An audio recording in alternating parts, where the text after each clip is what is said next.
Di dalam dunia yang penuh dengan imajinasi dan potensi yang tidak terhingga, bayangkanlah jika teknologi keabadian pada suatu masa dipegang oleh pemerintah dan diarahkan demi kemanusiaan, maka semua orang bisa hidup abadi atau hidup tanpa tua, hingga tidak terbataslah eksplorasi alam semesta. Ruang dan waktu tidak lagi menjadi belenggu. Benar, jika kita semua serentak, jika seluruh manusia dalam wujud kemanusiaannya dengan adil bisa hidup abadi secara bersama-sama, maka tidak ada masalah kesepian. Kita mungkin tidak perlu lagi menghitung waktu, walau ada kejenuhan dan kebosanan. Kita juga mungkin tidak perlulah ya membahas tentang perang, perselisihan, dan lain-lain. Ya itu utopia banget gitu ya. Namun, jika keabadian ini hanya dipegang oleh satu orang saja, ironi kelam jika lu hanya sendirian hidup abadi. Ini sudah saya singgung pada video sebelumnya. Manusia yang kekal dalam dunia panah, sendirian, seiring berjalannya waktu, dapat terperangkap dalam kesendirian dan penderitaan tanpa akhir. Karena ketika manusia lain mati, meninggal, kamu tinggal sendirian.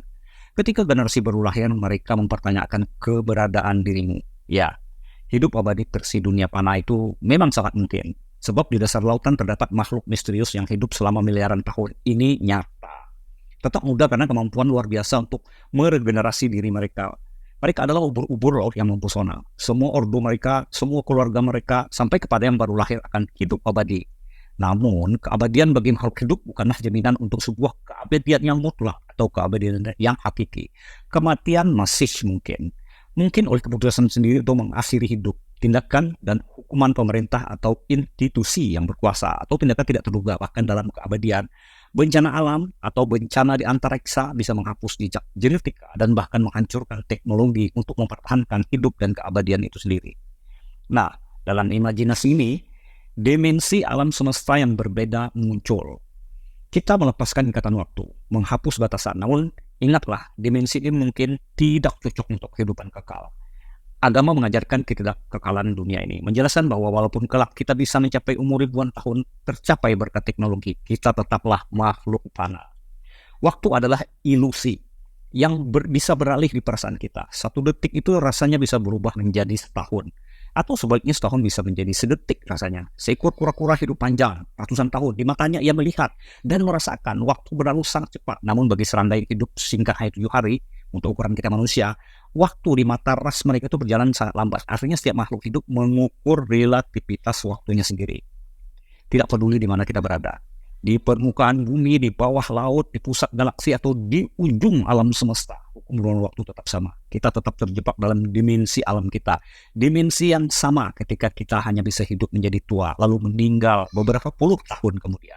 Atau dengan kata lain, kita lahir sebagai makhluk fana. Makhluk lain yang kita lihat abadi, di atas sana misalnya, mungkin hidup ribuan tahun, jutaan tahun, tetapi pada akhirnya akan menghadapi kematian juga. Ada akhirnya. Dalam pandangan mereka, mereka juga fana, hanya dalam skala yang berbeda. Namun inilah daya tariknya. Jadi teruslah tumbuh, teruslah berkembang, teruslah mencari tujuan dalam alam semesta luas misterius ini. Teruslah hidup. Sisa pertanyaannya adalah bagaimana wujud ras manusia kelak dalam ratusan juta tahun ke depan. Nah, ini dia misterinya.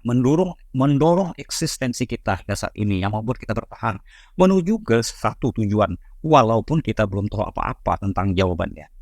Kata sebagian ilmuwan, walaupun jumlah kita banyak, sebenarnya kita terkoneksi satu dengan yang lain. Ke dalam kesadaran alam semesta. Kita juga terkoneksi jauh ke pusat galaksi atau ke pusat alam semesta di mana otak kita adalah microchip yang terhubung langsung ke dalam neural urat saraf di pusat gugusan galaksi di jagat raya Jatika yang maha luas. Kita sebenarnya adalah sebuah kesatuan. Demikianlah jawaban dari pertanyaannya, bagaimana jika kita semua ya bisa hidup abadi di dunia panah alih-alih hanya seorang diri memiliki akses ke teknologi keabadian itu. Semoga jawaban ini dapat menjadi bahan pemikiran olah hanya dalam bentuk imajinasi. Oh ya, sudah beberapa hari saya menggunakan mikrofon cantik ini ya. Kalau di kardusnya sih nggak ada mereknya, seperti begini ya. Tapi jangan khawatir, sudah terbukti selain tampilannya yang cantik, hasil rekaman suara juga jernih. Silahkan periksa di keranjang kuning di bawah video ini. Terima kasih, sampai jumpa lagi.